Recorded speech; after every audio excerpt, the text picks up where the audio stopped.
সুপ্রিয় শিক্ষার্থীবৃন্দ, জাতীয় বিশ্ববিদ্যালয় কর্তৃক আয়োজিত অনলাইন ক্লাসে তোমাদের সবাইকে স্বাগত জানাচ্ছি। বৈশ্বিক দুর্যোগ করোনা ভাইরাসের এই চরম সংকটকালে বিশ্ববিদ্যালয় কর্তৃপক্ষ তোমাদের শিক্ষা কার্যক্রম অব্যাহত রাখার লক্ষ্যে শিক্ষা মন্ত্রণালয়ের নির্দেশনা অনুসরণ করে যে অনলাইন ক্লাসের আয়োজন করেছেন সেজন্য তাদের ধন্যবাদ জানাই। এবং এই অনলাইন ক্লাসে যুক্ত হতে পেরে আমি ধন্য মনে করছি নিজেকে এবং তোমাদের সবাইকে স্বাস্থ্যবিধি মেনে চলার আহ্বান জানাচ্ছি। আমি শাহ মোহাম্মদ মাহফুজুল বারী, সহযোগী অধ্যাপক ও বিভাগীয় প্রধান, বাংলা বিভাগ, শহীদ স্মৃতি সরকারি কলেজ, মুক্তাগাছা, ময়মনসিংহ। তোমাদের সাথে বাংলা সম্মান দ্বিতীয় বর্ষের বাংলা সাহিত্যের ইতিহাস 1 কোর্স নিয়ে আলোচনা করব। আমরা যখন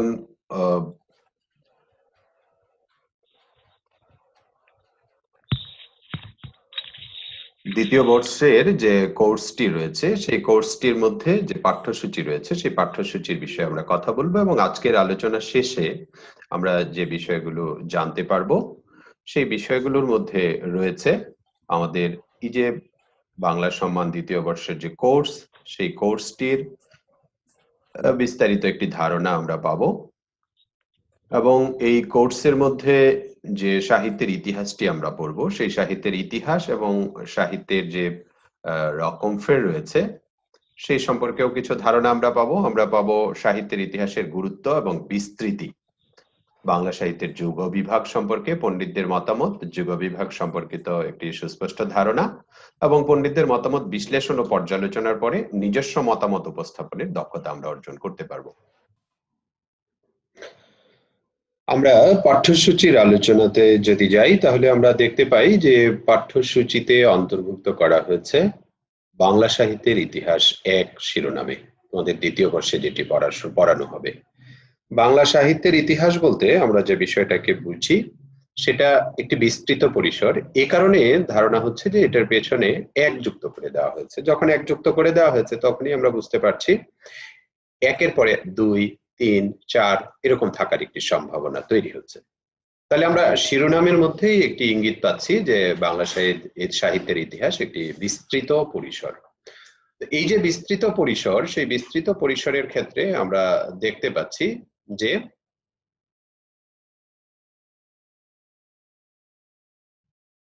বিস্তৃত পরিসরে যেটি আমরা দেখতে পাচ্ছি যেটি প্রাচীন যুগ এবং মধ্যযুগের সাহিত্য এই বাংলা সাহিত্যের ইতিহাসে 1-এ রয়েছে, যেটি দ্বিতীয় বর্ষে তোমরা পড়বে। আবার তৃতীয় বর্ষে যখন উঠবে সেখানে তোমাদের বাংলা সাহিত্যের ইতিহাস 2 পড়ানো হবে। প্রাচীন এবং মধ্যযুগের যে সময়সীমাটি আমরা দেখি, সাহিত্যের শুরু নিয়ে একটু মতভেদ রয়েছে। ডক্টর মোহাম্মদ শহীদুল্লাহ বলেছেন 650 থেকে শুরু হয়েছে বাংলা সাহিত্যের ইতিহাস বা যাত্রাপথ। আবার ডক্টর সুনীতি কুমার চট্টোপাধ্যায় তিনি বলেছেন না, বাংলা সাহিত্যের যাত্রা শুরু হয়েছে 950 থেকে, তিনি 10ম শতাব্দী থেকে দ্বাদশ শতাব্দী এরকম বলেছেন। তো শুরু নিয়ে মতভেদ থাকলেও প্রাচীন যুগের শেষ যেটা সেটা 1200 খ্রিস্টাব্দের মধ্যে শেষ হয়েছে, 1201 থেকে শুরু হয়েছে মধ্যযুগ এরকম একটি মতবাদ রয়েছে, 1800 খ্রিস্টাব্দে সেটি শেষ হয়েছে। তাহলে প্রাচীন এবং মধ্যযুগে রচিত সাহিত্যগুলো নিয়ে আলোচনা হবে দ্বিতীয় বর্ষে। তৃতীয় বর্ষে তুমি আলোচনা হবে বাংলা সাহিত্যের ইতিহাস 2, যেখানে 1801 থেকে 1947 পর্যন্ত রচিত সাহিত্য আলোচনা হবে। আর চতুর্থ বর্ষে গিয়ে পড়বে বাংলা সাহিত্যের ইতিহাস 3, সেখানে 1947 থেকে শুরু করে 2000 খ্রিস্টাব্দ পর্যন্ত।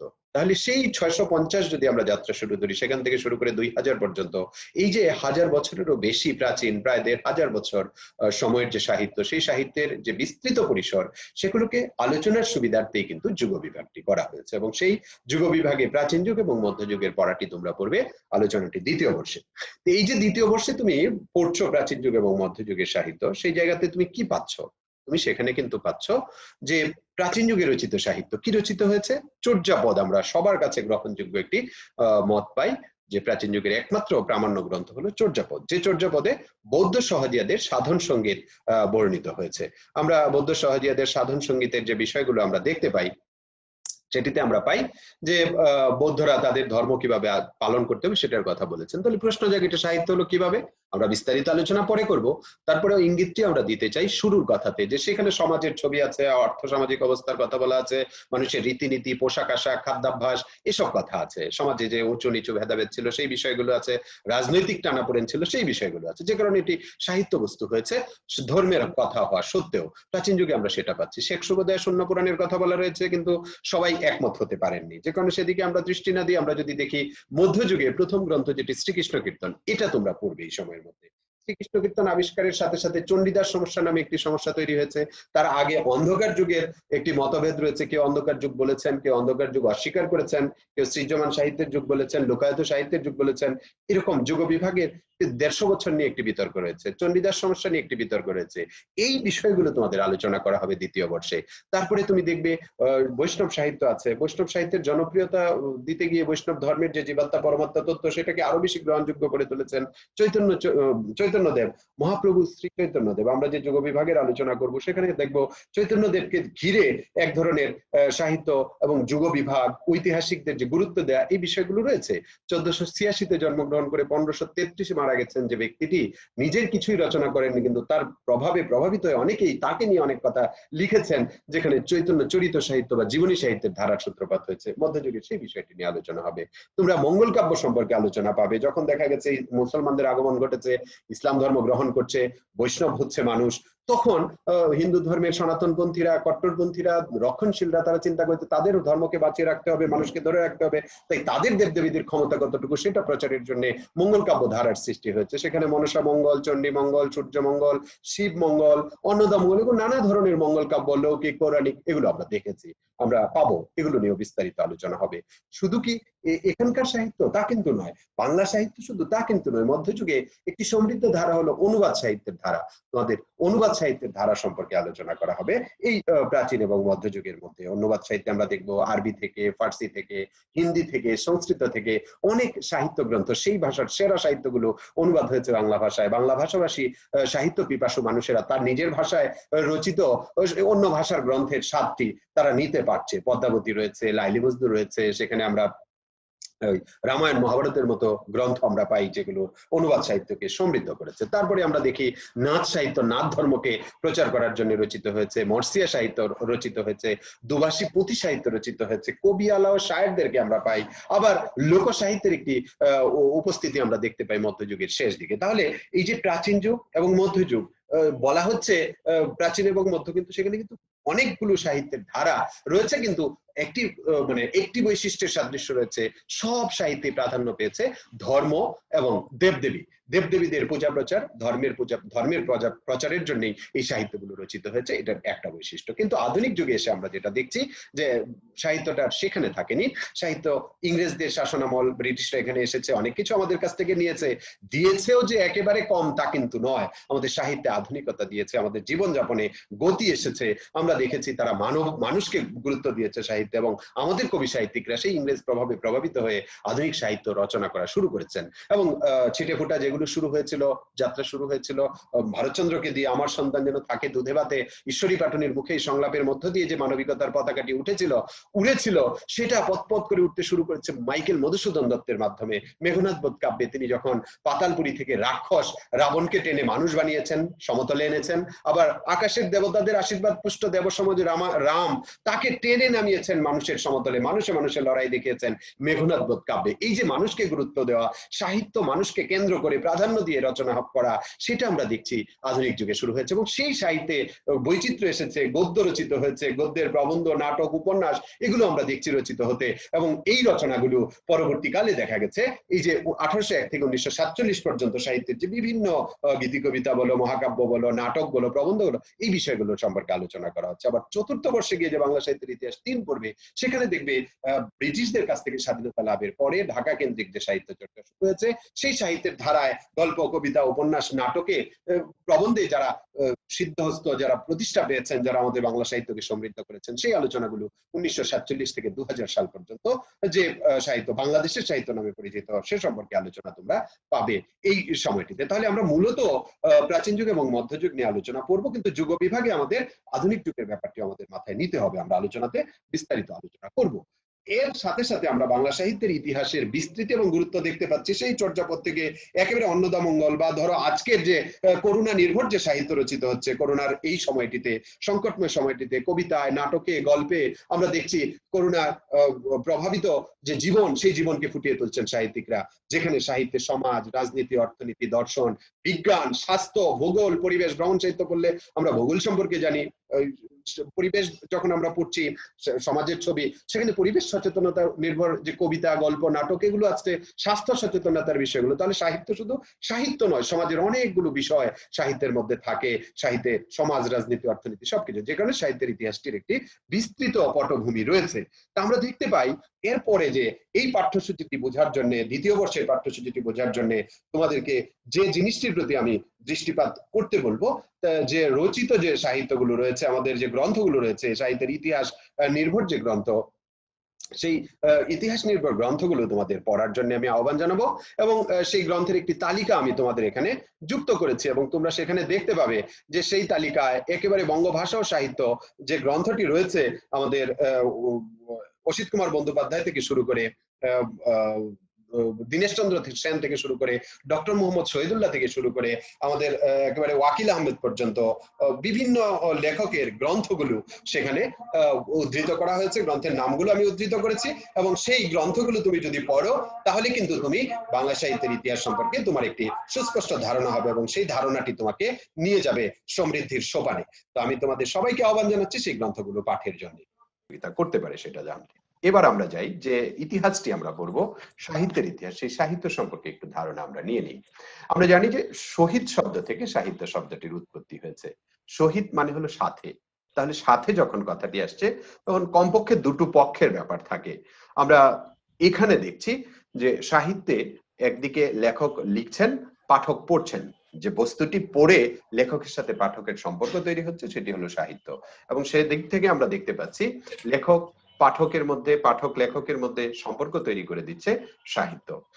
এই যে সাহিত্য, এটাকে বলা হয়ে থাকে সমাজের দর্পণ। তো সমাজের ছবি ফুটে ওঠে, সমাজে স্বভাব যে মানুষ থাকে তাদের জীবন যাপন, চাল চলন সবকিছুই সাহিত্যের মধ্যে প্রতিফলিত হয়। সাহিত্যকে সমাজের দর্পণ বলেই যদি আমরা বুঝতে পারতাম তাহলে ভালো হতো। এরপরেও কিছু প্রামাণ্য সংজ্ঞা আলোচনা করলে বোঝাটি সুবিধে হবে। সেক্ষেত্রে আমরা দুটো সংজ্ঞা এখানে রেখেছি। প্রথমেই তুমি এস ওয়াজেদ আলীর সংজ্ঞাটি মাথায় নিতে পারো, যেখানে ওয়াজেদ আলী বলছেন কল্পনার সোনার কাঠি ছোঁয়ানো সামগ্রী হলো সাহিত্য। কল্পনার জগতে নিয়ে যাবে আমাদেরকে সাহিত্য। যে সাহিত্যটি তুমি পড়বে, সেই সাহিত্যটি যে জায়গাতে তুমি আছো সেখান থেকে সাহিত্যের যে নিজস্ব ভুবনটি সেটাতে তোমাকে নিয়ে যাবে। সেটি কিভাবে? তুমি যখন কবর কবিতা পড়ছো, জসিমউদ্দিন লিখেছেন এইখানে তোর দাদির কবর ডালিম গাছের তলে, এটুকু পড়ার সাথে সাথেই তুমি যেখানে বসেই তুমি পড়ো না কেন, একটি ডালিম গাছ, তার নিচে একটি কবর তোমার কল্পনায় চলে আসবে। তাহলে কল্পনায় তোমাকে নিয়ে গেল সাহিত্য। রবীন্দ্রনাথ ঠাকুরের বিখ্যাত গল্প ছুটি, সেটি যদি পড়ো, একটি আম গাছের গুঁড়ি নদীর তীরে পড়ে আছে, সেই গুঁড়ির উপর একটি ছেলে বসে আছে, তার বন্ধুরা আরো 4-5 জন মিলে সেই আম গাছের গুঁড়িতে ধাক্কা দিচ্ছে, মারট ঠেলা হেইও। এই যখন তুমি পড়ছো বর্ণনাতে, তখন কিন্তু তুমি ঘরে বসে পড়ো, কলেজে বসে পড়ো, অথবা বাইরে যেখানেই বসে পড়ো না কেন, তুমি কিন্তু ওই নদীর তীরে চলে যাচ্ছ, আম গাছের গুঁড়ি দেখছো, ধাক্কা দিচ্ছে, সেই চিত্রটি তোমার মাথায় চলে আসছে। আমরা যদি দেখি যে আমাদের সাহিত্যের যদি একেবারে সোনার কাঠি, তুমি যদি সোনার কাঠির সাথে যুক্ত হতে চাও, রূপকথায় তুমি সোনার কাঠি রূপার কাঠির গল্প পাবে, কঙ্কাবতী ডালিম কুমারের গল্প পাবে, যেখানে রাজকন্যা কঙ্কাবতীকে রাক্ষস ধরে নিয়ে গেছে, রাক্ষসপুরীতে বন্দি করে রেখেছে 7 সমুদ্র 13 নদীর ওই পারে। ডালিম কুমার যখন শুনেছে ঘোড়া ছুটিয়ে এসে যাচ্ছে, তুমি যখন শুনছো ঘোড়া ছুটিয়ে 7 সমুদ্র 13 নদী পাড়ি তীর ধরে ছুটে যাচ্ছে ডালিম কুমার, তখন তুমি এক রাজার কুমারকে, রাজকীয় পোশাক পরা এক সুদর্শন কুমারকে তুমি কল্পনা করছো যে ঘোড়ার উপর টকবক টকবক টকবক করে করে ঘোড়ায় চড়ে যাচ্ছে। তাহলে সাহিত্য তোমাকে কল্পনার জগতে নিয়ে যেতে পারছে। এই যে কল্পনার জগৎ, শুধু কি সাহিত্য কল্পনায় নিয়ে যাবে, বাস্তব জীবনের ছবি ফুটে উঠবে না সাহিত্যে? সেজন্য আমরা রবীন্দ্রনাথের সংজ্ঞাটিকে সামনে রাখতে পারি। রবীন্দ্রনাথ বলেছেন বহিঃপ্রকৃতি এবং মানব চরিত্র মানুষের হৃদয়ের মধ্যে অনুক্ষণ যে আকার ধারণ করিতেছে, যে সঙ্গীত ধ্বনিত করিয়া তুলিতেছে, ভাষা রচিত সে চিত্র সে গানই সাহিত্য। মানে এখানে 3টি বিষয়কে রবীন্দ্রনাথ গুরুত্ব দিয়েছেন, বহিঃপ্রকৃতি, মানব চরিত্র এবং মানব হৃদয়। মানব হৃদয় আয়নার মতো, বাইরের প্রকৃতির আচার আচরণে এই হৃদয়টি আন্দোলিত হয়, কখনো ভালো লাগে, কখনো ভীতি জাগে, কখনো আনন্দিত হয়, কখনো ব্যথিত হয়। একইভাবে মানুষের আচরণও, প্রকৃতি, শান্ত প্রকৃতি, মনোরম প্রকৃতি মানুষকে আকৃষ্ট করে, আবার দেখা যায় বৈরী প্রকৃতি মানুষকে ব্যথিত করে, উৎকণ্ঠিত করে। তুমি নদীর তীরে বেড়াতে গিয়েছো, পালতোলা নৌকা বাইছে মাঝি, গলায় হয়তো গান ধরেছে, তুমি শুনতে পাচ্ছ মন মাঝি তোর বৈঠা নেড়ে আমি আর বাইতে পারলাম না, তোমারও ইচ্ছে করবে সেই বৈঠা ধরে নৌকাতে চড়ে নদীতে বেড়ানোর। ধরো তুমি আজকের এই শরতের বিকেলে তুমি গিয়েছো নদীতে বেড়াতে, সেখানে মাঝিও গাইলো, তুমি সেই নৌকাতে বসলে, কিছুক্ষণ পরেই আকাশে মেঘ জমেছে, মুষলধারে বৃষ্টি হচ্ছে, ঝড়ো হাওয়া বইছে, তোমার এই যে ভালো লাগার অনুভূতিটি, আগের যে রোমান্টিক যে ভাবনাটি, সেটি কিন্তু আর থাকছে না। তুমি দ্রুত তীরের দিকে চলে আসবে নিজেকে নিরাপদে নিয়ে যাওয়ার জন্য। এই যে প্রকৃতির বৈরিতা, এই বৈরিতা তুমি জ্যোৎস্না রাতের সাথে অন্ধকার রাত্রি মেলাতে পারো, স্বাভাবিক অবস্থার সাথে ভূমিকম্প, ঘূর্ণিঝড়, সেগুলোতে মেলাতে পারো। প্রকৃতির আচরণ মানুষের মনে প্রতিক্রিয়া সৃষ্টি করে। একইভাবে মানুষের মধ্যেও ভালো মন্দ রয়েছে। স্বাভাবিক অবস্থায় মানুষের আচরণ একরকম, রাগান্বিত অবস্থায়, ক্ষুব্ধ অবস্থায় আচরণ আরেক রকম, সেটা মানুষের মনে নানান প্রতিক্রিয়া সৃষ্টি করে। এটাই যখন ভালোবাসা, ভালো লাগার অনুভূতি সৃষ্টি করে, তখন একরকমের রচনা হয়। আবার যখন এটা মন্দ লাগা, ভীতি, আতঙ্ক, ঘৃণার সৃষ্টি করে, তখন একরকমের অনুভূতি হয়। যে কারণে এই যে মানুষের আচার আচরণ, বাইরের প্রকৃতি, ধরো মানুষ তো বিভিন্ন রকম হয়। তুমি কলেজ ছুটি হয়েছে, ফিরছো, সামনে একটা মসজিদ, ইমাম সাহেব দাঁড়িয়ে আছেন, সাদা পাজামা পাঞ্জাবি পরা, মাথায় পাগড়ি পরা, লম্বা দাড়ি, হাতে তসবি, তুমি তাকে দেখে শ্রদ্ধায় তোমার সালাম দিতে ইচ্ছে করবে। আবার মুড়ে গিয়েছো মসজিদ পাড়ি দিয়ে, সেখানে দেখছো এক বখাটে যুবক মোটরসাইকেলে বসে আছে, মাথায় ক্যাপ পরে আছে, চোখে রঙিন চশমা, আঙুল দিয়ে চাবির রিং ঘোরাচ্ছে, তোমার ভয় জাগবে, এই না জানি কি বলে, ভয় পাচ্ছ, তুমি আতঙ্কিত হচ্ছ। এই যে মানুষের আচরণ, দুজনই মানুষ, ইমাম সাহেবও মানুষ, বখাটে যুবকটাও মানুষ, তার আচরণ তোমার মনে প্রতিক্রিয়া সৃষ্টি করছে। সেটাই যখন লিখিত আকারে, ছবি আকারে বা গান আকারে আমরা দেখতে পাচ্ছি, তখন সেটাকে বলা হচ্ছে সাহিত্য। তাহলে এই যে সাহিত্য, এই সাহিত্যের আবার রকম রয়েছে, প্রকারভেদ রয়েছে। আমরা যদি দেখি সাহিত্যের প্রকারভেদ, তাহলে আমরা দেখতে পাই যে সাহিত্যের প্রকারভেদের মধ্যে আমাদের যে 5 ধরনের, বাংলা সাহিত্যে 5 ধরনের সাহিত্য আমরা দেখতে পাই, যেখানে দেখা যায় যে সাহিত্যের প্রথমেই কবিতা আমরা পাই, কবিতার পরে আমরা পাই নাটক, নাটকের পরে রয়েছে প্রবন্ধ, প্রবন্ধের পরে রয়েছে উপন্যাস, এবং সব শেষে আমরা পাই ছোট গল্প। এই 5 ধরনের সাহিত্য বাংলা সাহিত্যের ইতিহাস সমৃদ্ধ হয়ে আছে, এটা হলো প্রধান। এই প্রত্যেকটারই আবার শাখা প্রশাখা রয়েছে, নানান ধরনের রকম ফের রয়েছে। এই সমগ্র সাহিত্যের মধ্যে তোমাদের দ্বিতীয় বর্ষে আমরা পড়ব বাংলা সাহিত্যের ইতিহাস 1, যেখানে প্রাচীন এবং মধ্যযুগের সাহিত্যের আলোচনা করা হয়েছে। এবং এই জায়গাটিতে শুধু কবিতা, আমরা আধুনিক যুগে এসে গদ্যের দেখা পাবো, এবং আধুনিক যুগের বিস্তৃতি যখন ঘটেছে, তখন গদ্যের নানান শাখা প্রশাখায় আমরা নাটক, প্রবন্ধ, উপন্যাস, ছোট গল্প, সেগুলো পাবো। তাহলে প্রাচীন এবং মধ্যযুগে আমরা কবিতার ইতিহাস, মানে সাহিত্যের ইতিহাসের, সাহিত্যের যে শাখা বাংলা কবিতা, সেটির ইতিহাসটি আমরা জানবো। বিভিন্ন গবেষক, বিভিন্ন সাহিত্যিক বিভিন্ন সময়ে এই যুগ বিভাগ সম্পর্কে আলোচনা করেছেন, সাহিত্যের ইতিহাসকে আলোচনা করেছেন। সাহিত্যের বিষয়টি অনেক বড়, বিস্তৃত একটি পরিসর। সেই বিস্তৃত পরিসরের আলোচনাটিকে সংক্ষেপে এবং সহজে পাঠকের কাছে, শ্রোতাদের কাছে আকর্ষণীয় রাখার জন্য, যারা আকৃষ্ট মানে আগ্রহী, তাদেরকে বোধগম্য করার জন্য আলোচনার সুবিধার্থে তারা বিভিন্ন যুগে ভাগ করেছেন। কেউ 3টি যুগ করেছেন, কেউ 4 ভাগে করেছেন, কেউ 5 ভাগে করেছেন, এমনকি 6 ভাগে বিভাজনের কথাও আমরা পাই। বিভিন্ন এই যে বাংলা সাহিত্যের যে সমৃদ্ধি বা বাংলা সাহিত্যের যে বিস্তৃতি, সেটি কিরকম রয়েছে আমরা দেখবো যে 1000 বছরেরও প্রাচীন হলো বাংলা সাহিত্য। সেই বাংলা সাহিত্যের যে কবিতা, সেই কবিতারও রকম ফের রয়েছে। সেই চর্যাপদ থেকে শুরু করে অন্নদামঙ্গল, প্রাচীন যুগ থেকে একেবারে মধ্যযুগের শেষ পর্যন্ত নানান রকমারি সাহিত্য রচিত হয়েছে। সেখানে মঙ্গল কাব্য আছে, বৈষ্ণব সাহিত্য আছে, বাউল সাহিত্য আছে, অনুবাদ সাহিত্য আছে, এরকম শ্রীকৃষ্ণ কীর্তন রয়েছে, নানান ধরনের সাহিত্য। সেটার আলোচনাটি সহজে এবং মানুষের বোধগম্য করার জন্য ঐতিহাসিকগণ যুগ বিভাগ করেছেন। এবং সাধারণভাবে দেখা যায় প্রাচীন যুগ, মধ্যযুগ, আধুনিক যুগে 3টি ভাগ করেছেন। কিন্তু ইতিহাসের আলোচনা যখন আমরা করব, তখন সুনির্দিষ্টভাবে কারা প্রথম করেছেন এবং পরে কারা করেছেন, সেটির একটি ধারাবাহিক আলোচনায় আমরা যেতে চাই। সেখানে যদি দেখি, তাহলে আমরা দেখব প্রথমেই বাংলা সাহিত্যের ইতিহাসের যুগ বিভাগ করেছেন তিনি হলেন পণ্ডিত রামগতি ন্যায়রত্ন। তিনি 1873 খ্রিস্টাব্দে বাঙ্গালা ভাষা ও বাংলা সাহিত্য বিষয়ক প্রস্তাব গ্রন্থে বাংলা সাহিত্যের যুগ বিভাগ করেছেন এবং সেখানে তিনি 3টি যুগে ভাগ করেছেন। তিনি বলছেন আদ্যকাল বা প্রাক চৈতন্য পর্ব, এই অংশে বিদ্যাপতি, চণ্ডীদাস এবং কৃত্তিবাসের আলোচনা রয়েছে। মধ্যকাল অর্থাৎ চৈতন্য যুগ, সেখানে মধ্যকাল বলতে যেটা বোঝাচ্ছেন চৈতন্য যুগ এবং ভারতচন্দ্রের পূর্ব পর্যন্ত। আর ইদানীন্তন কাল বলতে যেটা বোঝাতে চাচ্ছেন তিনি বলছেন ভারতচন্দ্র থেকে রামগতি ন্যায়রত্নের সমকাল পর্যন্ত যে সময়টি। খেয়াল করবে 1873 খ্রিস্টাব্দে তিনি বইটি লিখেছেন, সেই বইয়ে তার মতামত দিয়েছেন। কিন্তু 1907-এ আমরা যখন দেখছি চর্যাপদ আবিষ্কার হয়েছে তখন কিন্তু আর ভারতচন্দ্র এসে থামে নাই বা রামগতি ন্যায়রত্নে থামে নাই, সেটা আরো সামনের সাহিত্য আমরা পেয়েছি। তার আগেই আরো একটি গ্রন্থে আমরা যুগ বিভাগ সংক্রান্ত আলোচনা আমরা দেখতে পাই, যেটি বরেণ্য ঐতিহাসিক গবেষক ডক্টর দীনেশ চন্দ্র সেন 1896 খ্রিস্টাব্দে বঙ্গভাষা ও সাহিত্য গ্রন্থে তিনি বাংলা সাহিত্যের যুগ বিভাগ করেছেন। তিনি আবার 5 ভাগে এই সাহিত্যের ইতিহাসটিকে যুগ বিভাগ করেছেন, যেখানে তিনি প্রথমে বলেছেন হিন্দু বৌদ্ধ যুগ, যেটি সময়কাল দেখাচ্ছেন 800 থেকে 1200 খ্রিস্টাব্দ। আবার তারপরে বলছেন গৌড়ীয় যুগ বা শ্রী চৈতন্য পূর্ব যুগ, বারবার চৈতন্য দেবের কথা আসছে, আমি পরের আলোচনাতে চৈতন্য দেব সম্পর্কে বলবো। তো শ্রী চৈতন্য পূর্ব যুগ মানে চৈতন্য দেবের জন্মের আগে বা তার প্রভাবিত সময়টির আগে, 1486-র আগে যে সাহিত্য রচিত হয়েছে। তারপরে আবার গতে তিনি বলছেন তৃতীয় যে ভাগটি সেটাতে বলছেন শ্রী চৈতন্য সাহিত্য বা নবদ্বীপের প্রথম যুগ। তারপরে বলছেন সংস্কার যুগ মানে চৈতন্য দেবের প্রভাবে যে সংস্কার সাধিত হয়েছে সাহিত্যে সেই সংস্কার যুগ, এবং শেষে বলছেন কৃষ্ণচন্দ্রীয় যুগ বা নবদ্বীপের দ্বিতীয় যুগ। এখানেও আমরা দেখছি মহারাজ কৃষ্ণচন্দ্র বলতে ভারতচন্দ্রের যে পৃষ্ঠপোষক সেখানে এসে থেমে যাচ্ছেন যুগ বিভাগ, কারণ তখনও চর্যাপদ আবিষ্কৃত হয়নি। আমরা জানি চর্যাপদের আবিষ্কারটি হয়েছে 1907-এ। তো তারপরে আমরা দেখছি সাহিত্যের ইতিহাসটি ভিন্ন মাত্রা পেয়েছে।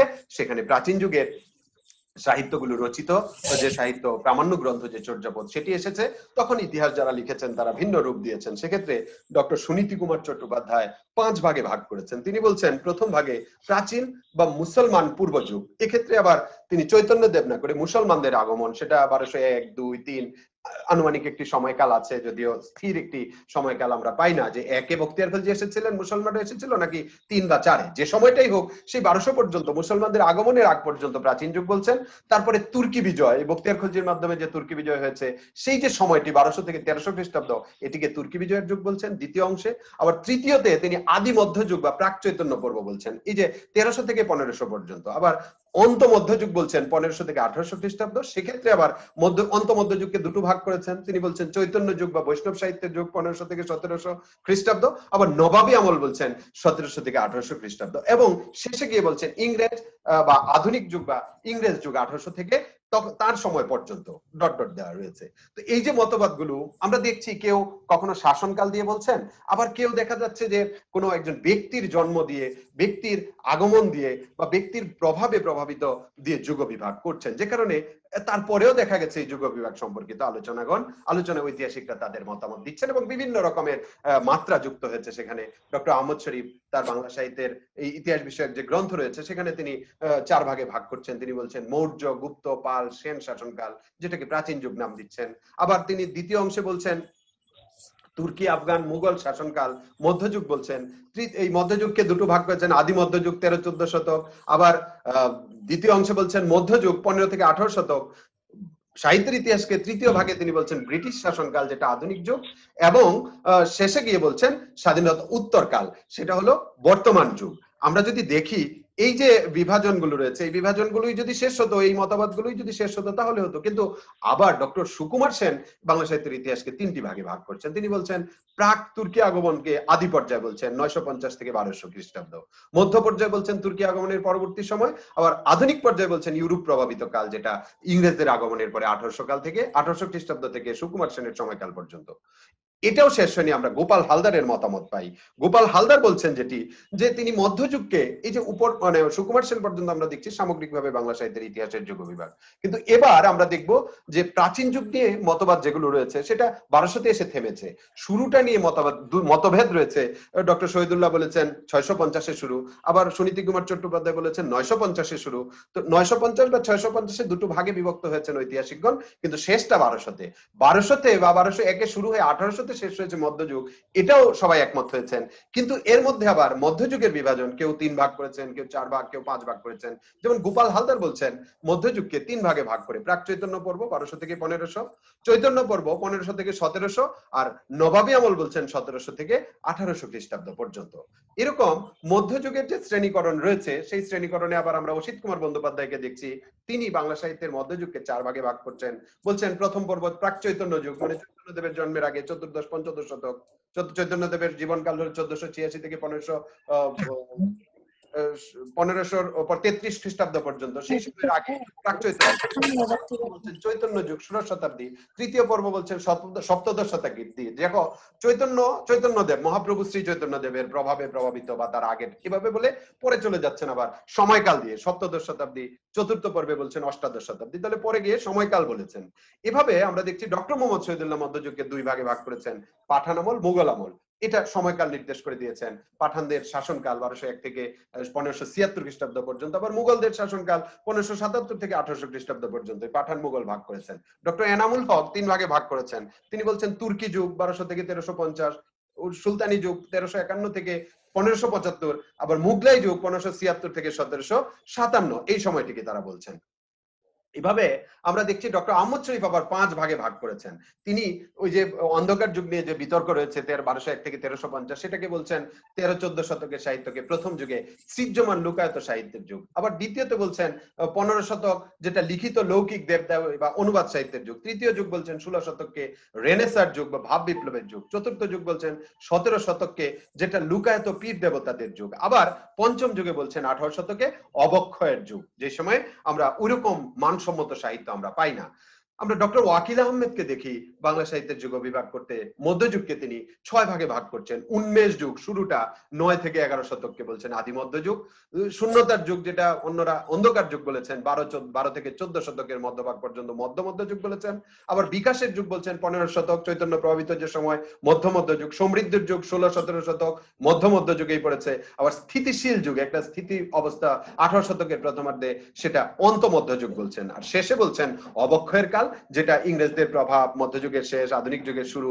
এই সময়ে যে মতভেদ বা এই সময়ে যে আদর্শগত যে পরিবর্তনগুলো হয়েছে, সেটাকে মধ্যযুগ বলেছেন। আমরা এই যে বিভিন্ন মতামত আমরা পাচ্ছি, কেউ শাসনকাল, কেউ আবার সময়কাল, এরকম বিভিন্ন ভাবে, বা কোনো ব্যক্তির প্রভাবে যে সাহিত্যের যে পরিবর্তন এসেছে, সাহিত্যে যে প্রেম মতবাদ প্রকাশিত হয়েছে, এগুলো বিশ্লেষণ করলে আমরা দেখি প্রাচীন এবং মধ্যযুগের সাহিত্য সব হলো দেবদেবী নির্ভর, ধর্ম নির্ভর সাহিত্য। আর আধুনিক যুগে যে স্পষ্টত যে তফাৎটি এসেছে, সেটাতে আমরা দেখতে পাই আধুনিক যুগে এসে আমরা পাচ্ছি আধুনিক সাহিত্য বলতে ইংরেজদের প্রভাবে মানুষের কথা সাহিত্যের মধ্যে প্রাধান্য পেতে শুরু করেছে। মধ্যযুগে আমরা কালকে তো উপাখ্যানে মানুষের কথা পেয়েছি, এমনকি চর্যাতেও মানুষের কথা রয়েছে, সেগুলো গৌণ উপাদান হিসাবে, মুখ্য উপাদান হিসাবে আসেনি। কিন্তু আমরা দেখছি সেই ভারতচন্দ্রের যে আমার সন্তান যেন থাকে দুধে ভাতে, অন্নদামঙ্গল কাব্যের মধ্যে যে আহ্বানটি ঈশ্বরী পাটুনির মুখ দিয়ে করিয়েছিলেন, সেটাই দেখা গেছে পরবর্তীকালে তার যে বক্তব্যটি আমাদের সাহিত্যে প্রভাবিত হয়েছে। এবং ইংরেজদের আগমনের ফলে মানুষের কথা যে সাহিত্যে রচিত হতে পারে, মানুষ যে প্রাধান্য পেতে পারে, প্রধানভাবে মানুষকে সাহিত্যের বিষয়বস্তু করে মাইকেল মধুসূদন দত্ত মেঘনাদ বধ কাব্যের মধ্যে যখন তার ভাবনাগুলোর কথা প্রকাশ করলেন, রাবণকে তিনি মানে ওইখানে রাক্ষস থেকে মানুষ পরিণত করলেন, রামকে দেবতা থেকে মানুষে পরিণত করলেন, তার মধ্য দিয়ে মানুষকে তিনি প্রতিষ্ঠা দিলেন। এই যে মানবতাবাদ, এই যে সমাজ চেতনা, ব্যক্তিত্ববোধ, দেশপ্রেম, জাতীয়তাবোধ, আঙ্গিকের রূপান্তর, এরকম সুস্পষ্টভাবে অনেকগুলো বৈশিষ্ট্য আধুনিক যুগে নতুনভাবে দেখা দিয়েছে, যেটি 1801 থেকে শুরু হয়েছে বলে গবেষকগণ বলছেন। একেবারে শাব্দিক অর্থে বললে 1860 থেকে মেঘনাদ বধ কাব্য থেকে আমরা সেটার আনুষ্ঠানিক যাত্রা দেখি। এর আগে ছিটে ফোটা ছিল, কিন্তু সার্থকভাবে আমরা দেখছি মাইকেল সেটা করেছেন। এই যে আধুনিকতা, সেটাই পরবর্তীকালে রবীন্দ্রনাথ ঠাকুর বলি, বিহারীলাল চক্রবর্তী বলি, বা কাজী নজরুল ইসলাম, জীবনানন্দ দাশ, জসিমউদ্দিন, অথবা বুদ্ধদেব বসু সহ আরো যে কবি সাহিত্যিকরা রয়েছেন, শরৎচন্দ্র, বঙ্কিমচন্দ্র চট্টোপাধ্যায়, তাদের মধ্য দিয়ে বিস্তৃতি লাভ করেছে প্রমোদ চৌধুরী, বা একেবারে হালের হুমায়ুন আহমেদ, হাসান আজিজুল হক, সৈয়দ শামসুল হক, যার কথা আমরা বলি শামসুর রহমান বা আল মাহমুদ, সেলিম আল দিন, অথবা সৈয়দ শামসুল হক বা মুমতাজউদ্দিন আহমদ, যাদের কথাই আমরা বলি না কেন, তারা সাহিত্যের সমৃদ্ধিটি দিয়েছেন, মানুষকে সাহিত্যে প্রাধান্য দেওয়ার মধ্য দিয়ে। এই যে আধুনিকতা, সেই আধুনিকতা প্রাচীন যুগ এবং মধ্যযুগ থেকে আধুনিক যুগকে আলাদা করেছে, ভিন্ন বৈশিষ্ট্যের মধ্য দিয়ে আমরা আসছি, সাহিত্যটা আমরা পাচ্ছি। পাচ্ছি। তাহলে আমরা দেখছি সেই লাইলি মজনু, ইউসুফ জুলেখা বা পদ্মাবতী অথবা অন্নদামঙ্গল, চণ্ডীমঙ্গল, মনসামঙ্গল, সেগুলোর মধ্যে যে ধর্ম দেবদেবী ছিল প্রাধান্য মানুষ আনুষঙ্গিক হিসেবে এসেছে, সেটাই এসে আমরা দেখতে পাচ্ছি আধুনিক যুগে মানুষকে প্রাধান্য দিতে। এবং এখানেও ধর্মের প্রসঙ্গ ওই রামায়ণ থেকেই সাহিত্য নিয়েছেন, রামায়ণ থেকে কাহিনী নিয়েছেন, কিন্তু রামায়ণের রামকে দেবতা থেকে টেনে নামিয়েছেন মানুষে, আবার রাক্ষসকে পাতালপুরী থেকে টেনে মানুষের সমতলে দাঁড় করিয়ে মানুষে মানুষের লড়াই, রাম রাবণের যে লড়াই, সেটা মেঘনাদ বধে দেখিয়ে আমাদের বঙ্কিমচন্দ্র বা আধুনিকতার সার্থক যাত্রাটি শুরু করেছেন, এবং সেটি ফুলে ফসলে ভরে উঠেছে আমাদের বাংলা সাহিত্যের অঙ্গন। এই যে বিশ্লেষণ, এই বিশ্লেষণে আমরা দেখতে পাচ্ছি যে আমাদের সাহিত্যের যে যুগ বিভাগ বা সাহিত্যের যে ইতিহাস, সেটা দেখা যাচ্ছে প্রাচীন যুগ, মধ্যযুগ এবং আধুনিক যুগ, এই তিনটি যুগে ভাগ করাটাই সমীচীন মনে হয়। অধিকাংশ গবেষকই এটাতে একমত হয়েছেন, এবং আমরা ডক্টর মোহাম্মদ শহীদুল্লাহ থেকে শুরু করে আরো অনেক গবেষকের মতামতকে প্রাধান্য দিয়ে 650 থেকে 1200 খ্রিস্টাব্দ পর্যন্ত প্রাচীন যুগ, 1201 থেকে 1800 খ্রিস্টাব্দ পর্যন্ত মধ্যযুগ, এবং 1801 থেকে বর্তমান পর্যন্ত আধুনিক যুগ, এই যুগ বিভাগের সময়সীমাটিকে আমরা গ্রহণযোগ্য হিসেবে দেখতে পারি। আমরা যদি এই যে যুগ বিভাগ, সেই যুগ বিভাগে যে সাহিত্যের কথাগুলো আলোচনা হলো, এখানে বিষয়বস্তুর আলোকে দৃষ্টিভঙ্গিগত দিক থেকে দেখা গেছে বৈচিত্র্য রয়েছে। প্রাচীন যুগ, মধ্যযুগ, সেখানে মানুষ থাকলে গৌণ হিসেবে এসেছে, কিন্তু আধুনিক যুগে এসে ধর্মদেবতার কথা আসলেও সেটা গৌণ হিসেবে এসেছে, মানুষ প্রধান রূপে এসেছে। এই যে সুস্পষ্ট যে প্রকার, এটাতে আমরা দুটো ভাগ করলেও হয়, দেবদেবী নির্ভর ধর্ম নির্ভর সাহিত্য একটা ভাগ, আবার মানুষ নির্ভর সাহিত্যের একটি ভাগ। কিন্তু গবেষকদের দিকে আমরা যদি দৃষ্টি দিই, গবেষকদের যে মতামত, সেই মতামতকে যদি আমরা গুরুত্ব দেই, তাহলে আমরা দেখতে পাই যে তাদের যে মতামত, সেখানে ওই প্রাচীন যুগ, মধ্যযুগ, আধুনিক যুগ এটাকে গুরুত্ব দিয়েছেন। আমরা এই মতামতটি আমাদের মতামত হিসেবে বলতে পারি যে বাংলা সাহিত্যের ইতিহাসকে তিনটি যুগে ভাগ করে প্রাচীন যুগ, মধ্যযুগ এবং আধুনিক যুগ, এই যুগ বিভাগটিকে আমরা সবার কাছে গ্রহণযোগ্য হিসেবে এটাকে আমরা ঘোষণা করতে পারি, আমাদের মতামত দিতে পারি।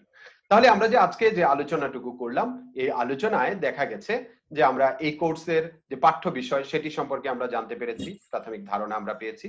আমাদের যে সাহিত্যের কোর্সটা যেভাবে সাজানো হয়েছে, ইতিহাসে 1, 2, 3, সেটা সম্পর্কে একটি ধারণা হলো। সাহিত্য এবং সাহিত্যের ইতিহাস সম্পর্কিত একটি প্রাথমিক ধারণা আমরা পেলাম। সাহিত্যের সাথে ইতিহাসের গুরুত্ব, বাংলা সাহিত্যের ইতিহাসের গুরুত্ব এবং এটির বিস্তৃতি সম্পর্কে, যেমন আমাদের সাহিত্য কি থাকে, সমাজের ছবি থাকে, চর্যাপদ পড়লে সেই সময়ের আর্থসামাজিক অবস্থা, রাজনৈতিক অবস্থা, মানুষের যে দুর্যোগ, মানুষের যে অভাব অভিযোগ, সেগুলো টালো তুমুর ঘর নাহি পরিবেশীর মধ্যে যেখানে বলা হচ্ছে টিলার উপরে আমার ঘর, প্রতিবেশী নাই, হাড়ি তো ভাত নাহি নিতে আবেশি, খাবার নাই কিন্তু অতিথি এসে ভিড় করে, এরকমের যে অভাব, সেটার কথা যেমন আছে। সামাজিক অসঙ্গতির চিত্র দেখা গেছে, নগর বাহিরে ডুম্বি তোহেরি করিয়া ডুম্বি রমণী, তুলনামূলকভাবে নিচু শ্রেণীর মানুষেরা নগর থেকে দূরে থাকতো, সেই বিষয়গুলো এখানে ফুটে উঠেছে। আবার তুমি কালকেতু উপাখ্যান যখন পড়বে, অন্নদামঙ্গল অথবা চণ্ডীমঙ্গল যখন পড়বে, সেখানে দেখবে মানুষের যে জীবন আচরণ, মধ্যযুগের মানুষের পশুজীবী যে সমাজ, কালকেতুকে দেখে তুমি পাচ্ছ। আবার ঈশ্বরী পাটনীকে দেখে নৌকা চালিয়ে যে জীবনযাপন করা, সেটা তুমি দেখতে পাচ্ছ। আবার দেখা গেছে যে এই যে রাজনৈতিক যে পালাবদল, আমরা দেখছি তখনকার সময় সরাসরি প্রতিবাদটি করা গেছে না বলেই চর্যার কবিরা বলছেন, হরিণী বলই শুনো হরিণা তো এবং ছাড়ি হো হো ভান্ত। সাহিত্যের ইতিহাস পড়লে আমরা দেখি চর্যাপদ রচিত হয়েছে বাংলাদেশে বা এই বাংলা ভাষাভাষী অঞ্চলে, কিন্তু সেটা সংরক্ষিত আমরা পেয়েছি কোথায়, সেই নেপালের রাজগ্রন্থাগারে। তাহলে রাজনৈতিক কারণেই সেটা চলে গেছে দূরে, এবং এই যে রাজনৈতিক যে দমন পীড়ন হিন্দু রাজাদের, সেটার কথা সরাসরি না বলতে পেরে তারা কবিতার মধ্যে বলেছেন। তাহলে রাজনৈতিক চিত্র আমরা পাচ্ছি। তুমি যখন কালকেতু উপাখ্যান পড়ছো, তখন দেখছো মাপে কোণে দিয়া বেড়া 15 কাঠায় করা, ওই যে বিনি উপকারে খায় ধুতি, ধুতি মানে হলো যৌতুক, এই যৌতুক খাওয়ার যে ব্যাপার, যৌতুক গ্রহণ করার যে ব্যাপার, বা ঘুষ গ্রহণ, যৌতুক নয় দুঃখিত, ঘুষ গ্রহণের যে ব্যাপারটি, ধুতি খাওয়া, বিনি উপকার না করেই, সেই মধ্যযুগেই আজকে যে ঘুষ প্রথা বা দুর্নীতি, সেটা আমরা দেখতে পাচ্ছি। ভারুদত্ত বা মুরারি শীল অথবা ডিহিদার মাহমুদ শরীফ, তাদের কথা আমরা এখানে পাচ্ছি। তাহলে সমাজের ছবি ফুটে উঠছে, রাজনৈতিক, অর্থনৈতিক, সামাজিক। এই যে আমাদের চিকিৎসা বা স্বাস্থ্য ব্যবস্থার কথা যদি আমরা বলি, আজকে যে রচিত হচ্ছে সাহিত্য, সেগুলোতে আমাদের এই করোনা সংকটের কথা ফুটে উঠছে, নানান কবিতা, নানান গান। সেখানে এই করোনার সংকটে মানুষের যে বিচ্ছিন্নতার কারণে যে বিভিন্ন ধরনের সংকট তৈরি, সমস্যা তৈরি হচ্ছে, মানুষের সচেতনতা, এই যে সমাজের ছবিটা ফুটে উঠছে স্বাস্থ্য সচেতনতা বৃদ্ধির জন্য, এইভাবে সাহিত্যে সবকিছুই প্রতিফলিত হয়। যে কারণে সাহিত্যের ইতিহাস আমাদের জানা জরুরি। সাহিত্যের ইতিহাসে শুধু সাহিত্যের কথাটি থাকে না, কে কবে কি লিখেছেন সেটাই না, বিষয়বস্তুর আলোচনার মধ্য দিয়ে দেখা যায় আমরা সেই সময়ের ছবিটা আমরা পাই, সমাজটি পাই, মানুষের রীতিনীতি, বোধ, বিশ্বাসের ছবি আমরা ফুটিয়ে তুলতে দেখি। এই সাহিত্যের ইতিহাসের গুরুত্ব এবং বিস্তৃতি সম্পর্কে আমরা জানতে পেরেছি।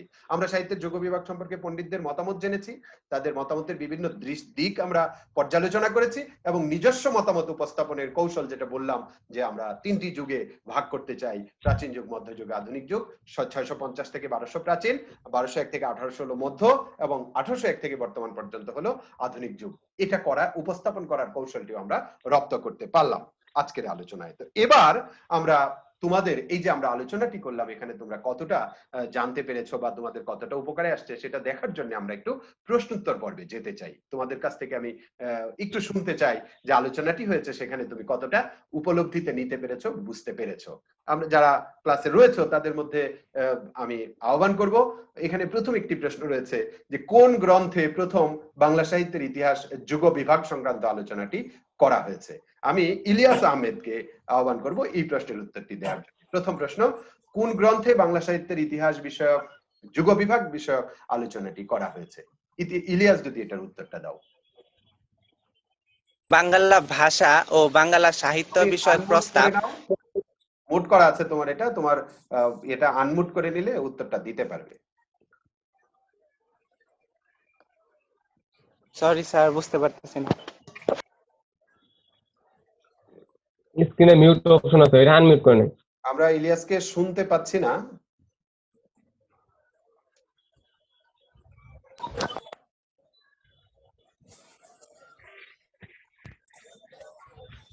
দুইজন পারলে তো হবে।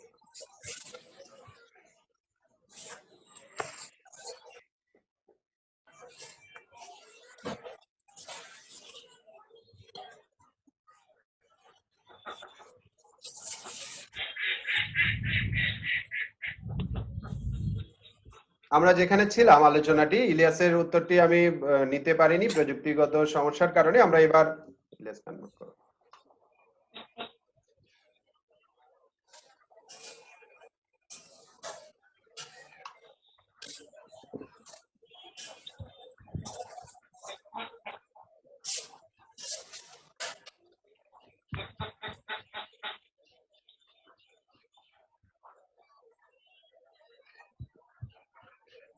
ইলিয়াস কি শুনতে পাচ্ছো?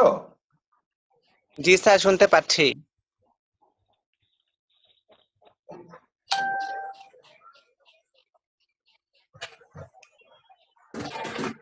আমি এর পরের এই প্রশ্নটির উত্তরে তোমাদের যে উত্তরটি আমি হয়তো শুনতে পাইনি, ইলিয়াস বলেছে, আমি ধারণ করতে পারিনি, দুঃখিত। তো সেক্ষেত্রে আমরা জানি যে রামগতি ন্যায়রত্ন 1873 খ্রিস্টাব্দে প্রথম এই বাংলা ভাষা ও বাংলা সাহিত্য বলতে বাংলা ভাষা ও বাংলা সাহিত্য বিষয়ক প্রস্তাব গ্রন্থে। দ্বিতীয় প্রশ্ন, যুগ বিভাগ কি? আমাদের সাথে একজন যুক্ত রয়েছে, ছাত্রী, আমাদের একমাত্র শিক্ষার্থী। তো তুমি যদি আমাদের একটু বলো যে যুগ বিভাগ বলতে তুমি কি বুঝো?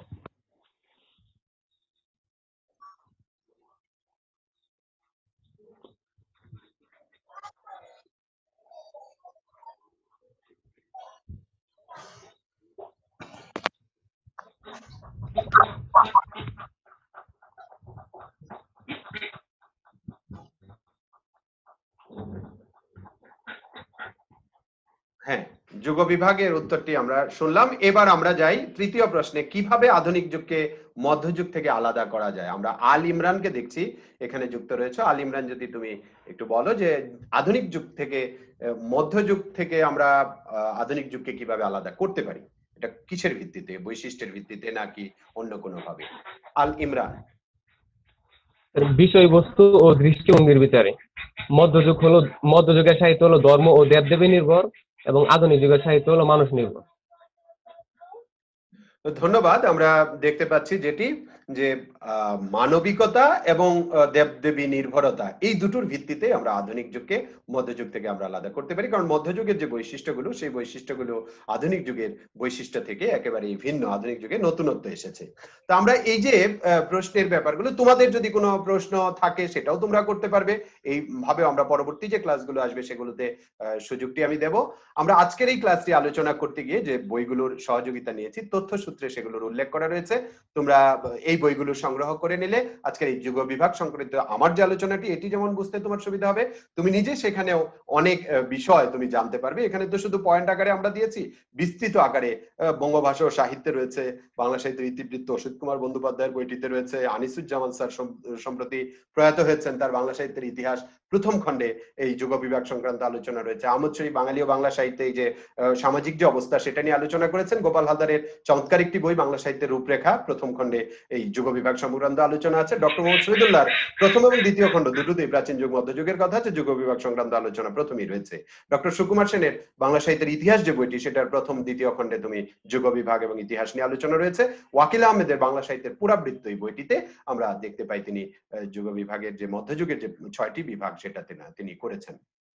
তো আমরা যারা যুক্ত হয়েছ, আমরা প্রযুক্তিগত সীমাবদ্ধতা রয়েছে, আমরা এইভাবে জুমে ক্লাস নেওয়াটি খুব বেশি যে অভ্যস্ত সেটা নয়, যে কারণে হয়তো আরো বেশি সংখ্যক শিক্ষার্থীকে যুক্ত করতে পারিনি। পরবর্তী ক্লাসগুলোতে আরো বেশি সংখ্যক শিক্ষার্থীকে নিয়ে আমরা ক্লাস করার চেষ্টা করব। তোমরা যারা যুক্ত হয়েছ, দীর্ঘ সময় ধরে আমার কথাগুলো শুনেছ, আশা করি তোমাদের উপকারে এসেছে। যুক্ত থাকার জন্য তোমাদের ধন্যবাদ জানাচ্ছি এবং পরবর্তীতে যে ক্লাসগুলো হবে সেই ক্লাসগুলোতেও তোমরা যুক্ত থাকবে এই আহ্বান জানিয়ে আজকের মতো আমরা আজকের ক্লাসটি এখানেই শেষ করছি। সবাইকে অনেক অনেক ধন্যবাদ, তোমরা যুক্ত হয়েছে এজন্য। পরবর্তী ক্লাসে স্বাগত জানাচ্ছি জানিয়ে আজকের মতো শেষ করছি। সবাই ভালো থাকবে, নিরাপদ থাকবে, স্বাস্থ্যবিধি মেনে চলাচল করবে। আল্লাহ হাফেজ।